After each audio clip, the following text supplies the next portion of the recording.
waktu itu kan waktu ada penutupan gereja itu kan, jadi ini menterinya tuh menteri agama Islam atau menteri untuk semua agama gitu. Kalau didengerin langsung itu enak, Pastor. Enggak Karena nggak usah retorika doang. Saya percaya saya yang diomongin semuanya itu bullshit semua. Itu bullshit semua, Pastor. Ya, bullshit semua. Menteri semua agama, nyatanya emang dia ngurusin orang Kristen? Coba, apakah Menteri Agama ini ngurusin orang Kristen?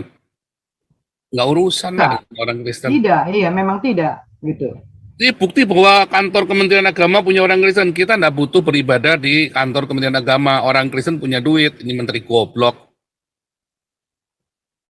Orang Kristen punya duit miliaran buat bikin gedung gereja sendiri. Yang penting boleh nggak bikin.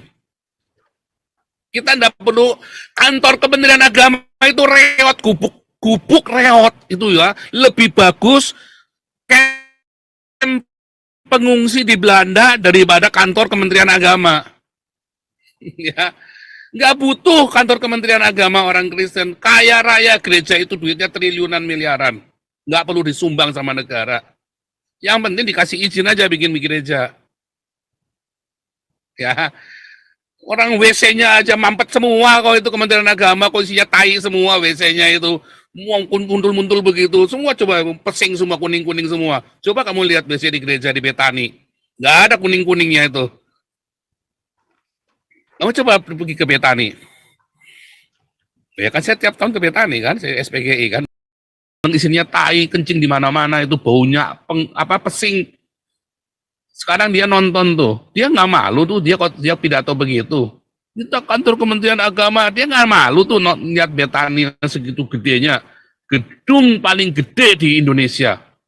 Gedung pertemuan paling besar di Indonesia itu Betani itu. Paling besar di Indonesia gedung pertemuan. Bisa menampung 20.000 orang sekali ibadah. Sekali ibadah loh, itu 20.000 orang. Paling megah, Gelora Bung Karno mah pesing juga.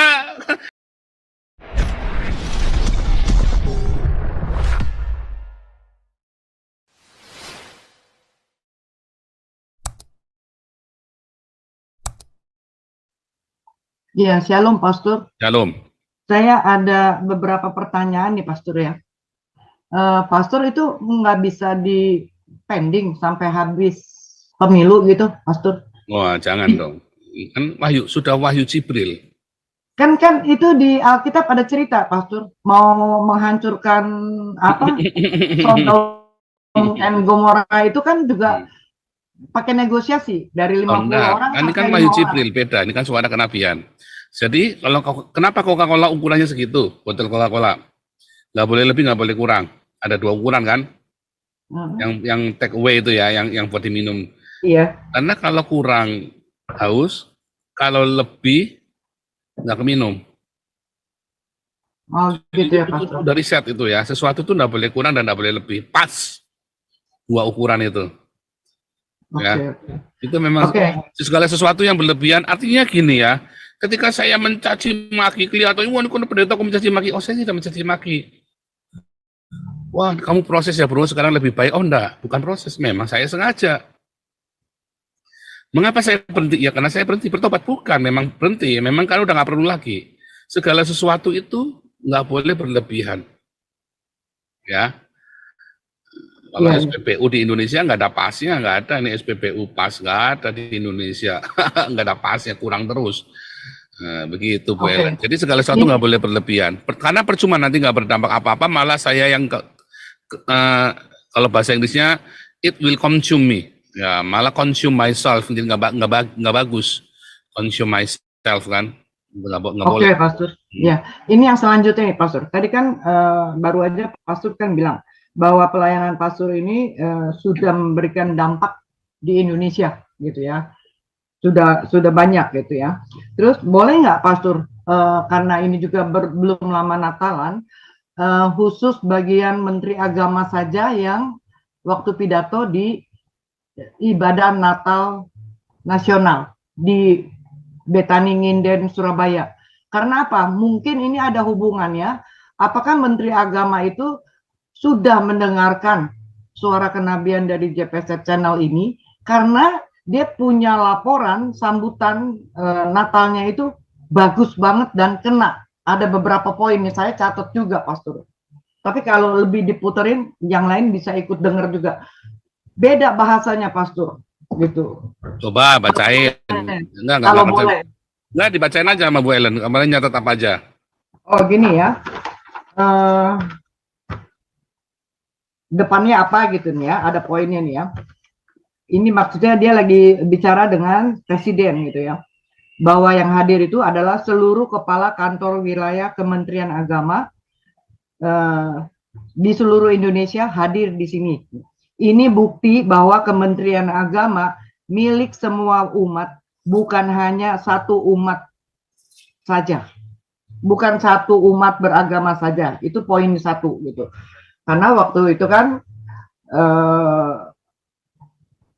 waktu ada penutupan gereja itu kan, jadi ini menterinya tuh menteri agama Islam atau menteri untuk semua agama gitu. Kalau didengerin langsung itu enak, Pastor. Enggak usah retorika doang. Saya percaya saya yang diomongin semuanya itu bullshit semua. Itu bullshit semua, Pastor. Ya, bullshit semua. Menteri semua agama, nyatanya emang dia ngurusin orang Kristen? Coba, apakah Menteri Agama ini ngurusin orang Kristen? Nggak urusan lah dengan orang Kristen. Tidak, iya memang tidak gitu. Ini bukti bahwa kantor Kementerian Agama punya orang Kristen. Kita nggak butuh beribadah di kantor Kementerian Agama. Orang Kristen punya duit. Ini menteri goblok. Orang Kristen punya duit miliaran buat bikin gedung gereja sendiri. Yang penting boleh nggak bikin. Kita nggak perlu kantor Kementerian Agama itu reot, gubuk reot itu ya. Lebih bagus camp pengungsi di Belanda daripada kantor Kementerian Agama. Ya, nggak butuh kantor Kementerian Agama orang Kristen. Kaya raya gereja itu duitnya triliunan miliaran. Nggak perlu disumbang sama negara. Yang penting dikasih izin aja bikin gereja. Ya, orang WC-nya aja mampet semua kok itu Kementerian Agama, kok isinya tai semua WC-nya itu. Muntul-muntul begitu. Semua coba pesing semua, kuning-kuning semua. Coba kamu lihat WC di gereja di Betani. Nggak ada kuning-kuningnya itu. Kamu coba pergi ke Betani. Ya kan saya tiap tahun ke Betani kan, saya SPGI kan dulu kan. Kan alumni saya. Bersih lah. Coba ke Kementerian Agama, jangankan Kementerian Agama, ke Istana Presiden aja itu. Kuning-kuning kampul-kampul itu. Ya kan, WC-nya kan bau. Tidak ada kantor negara itu yang WC-nya nggak bau. Bau bacin ya. Coba pergi ke Betani. Kemarin kan bagus kan, Jokowi ke Betani kan bagus kan, supaya dia melihat kan. Iya bagus. Gereja itu nggak kere, yang kere itu kalian orang Islam. Kita nggak butuh kantor Kementerian Agama, kita butuhnya kamu kasih izin. Gitu Bu Ellen. Jadi ya, itu retorika saja, Pastor. Iyalah, ya, bullshit semua lah itu menteri gendut makan duit, titiknya kecil gitu, nggak ada 1 senti. Iya kan? Oke, dia Pastor. Paul. Ya. Saya tambahin dikit, Bu Ellen.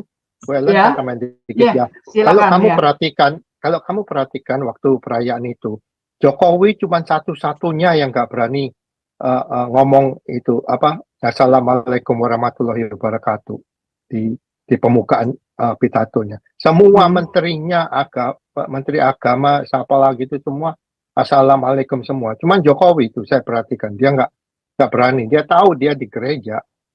Itu aja kalau menurut saya. Thank you. Pada waktu sambutan si Menteri Agama ini. Betul. Waktu sambutan. Iya, yang lain itu setelah penutupan gitu ya. Yang lain itu puas, tepuk tangan gitu.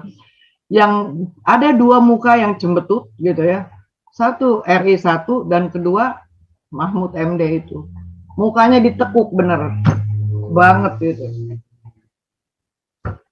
Itu aja sih, Pastor. Lagi kebelet PO. Ya enggak lah, karena kan dia lagi terima kabar buruk kan, pandemi. Ini Indonesia mereka terima kabar buruk ya. Jokowi itu terima kabar buruk. Ya, ini Papua ya. Untung letaknya di Jakarta ya Papua ya kemarin. Makanya mereka kemarin sepakat Papua itu Papua kemarin nyangkut nggak nyampe 50 orang loh, saudara ya, yang ikut pengibaran bendera Israel. Rupanya sudah dikasih kode, ributnya kan di Papua kan sekarang kan, 2 hari kan. Iya, iya. Nah, kan mau merdeka Papuanya. Wah, nanti bisa ngeri nanti Papua ini ya. Ini tahun 2024 ini mereka sudah tekad merdeka loh. Dan saya cuma khawatir kalau Prabowo jadi presiden. Wah, bisa gagal merdeka tuh kalau Papua 2024 Prabowo yang jadi presiden. Kalau yang jadi presiden mah nggak takut. Tapi kalau Prabowo jadi presiden itu nanti yang mengerikan Papua yang paling rugi. Ya, karena dia nggak punya perasaan loh. Prabowo itu nggak ada rasa loh, dia udah mati rasa dia. Dan dia nggak urusan HAM, nggak takut. Dia tahu bagaimana cara ngakalinya. Kalau Jokowi, sama siapa Anies, sama siapa itu, Ganjar masih takut ya. Kalau Prabowo itu nggak ada takutnya. Ya, gimana ya? Satu pihak saya dukung Prabowo jadi presiden 2024. Kalian daripada yang lain ya, itu semua penjahat semua tiga-tiganya. Tapi paling mending Prabowo.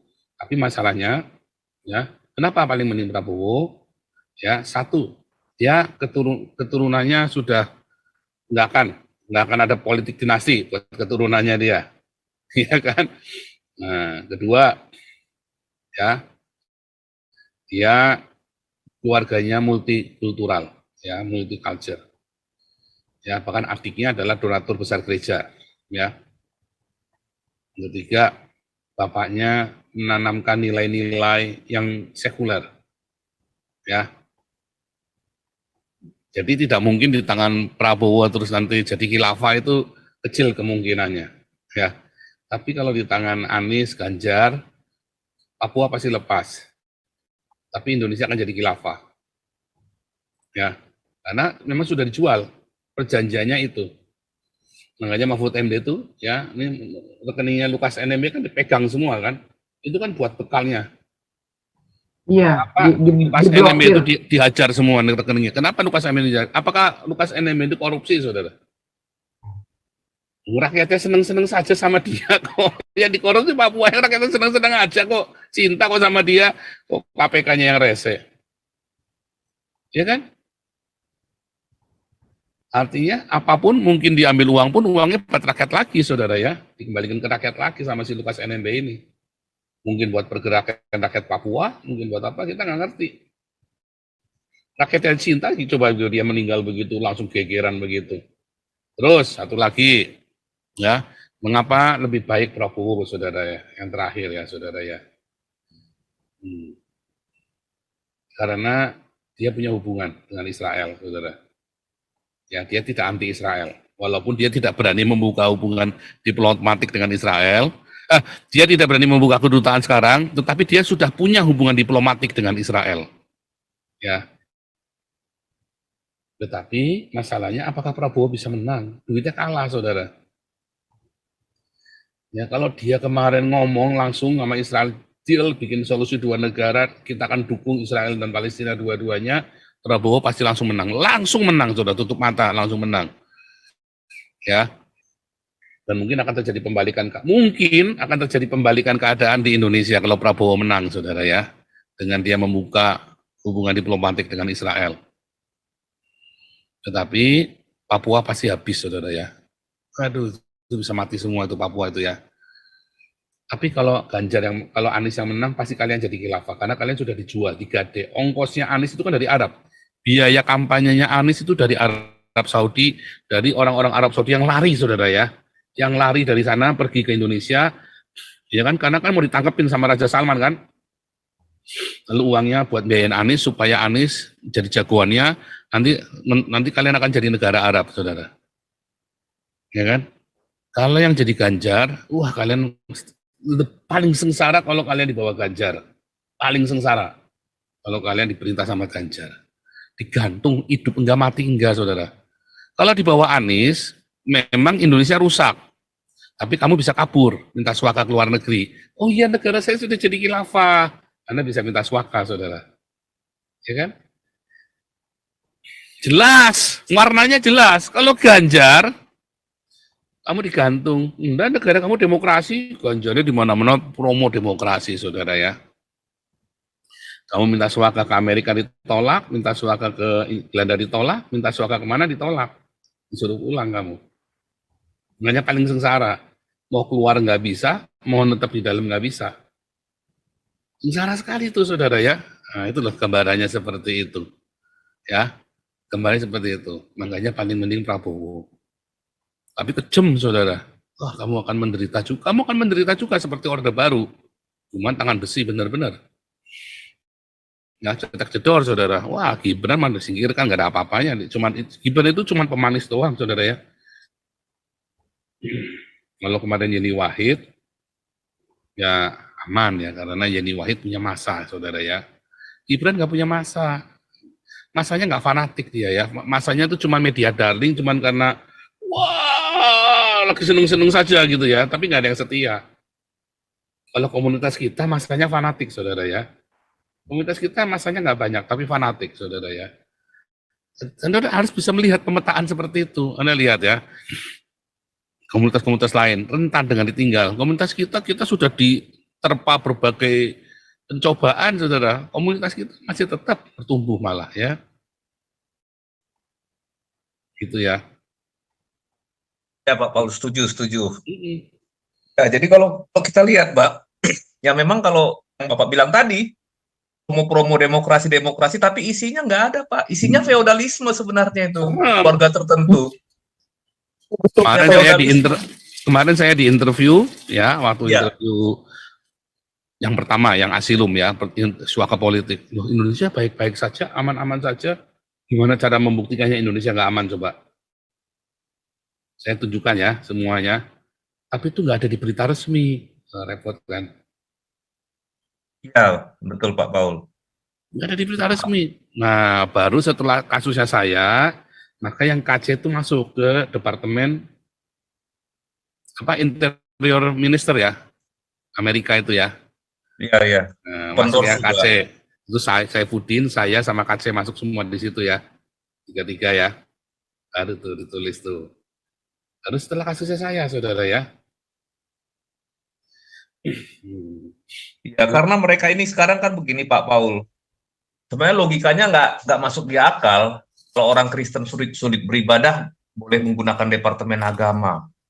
Nah, inilah namanya ketidaktulusan itu Pak Paul. Itu kepalsuan namanya. Mungkin dia tulus tapi nggak mampu intinya Pak. Dia nggak sanggup.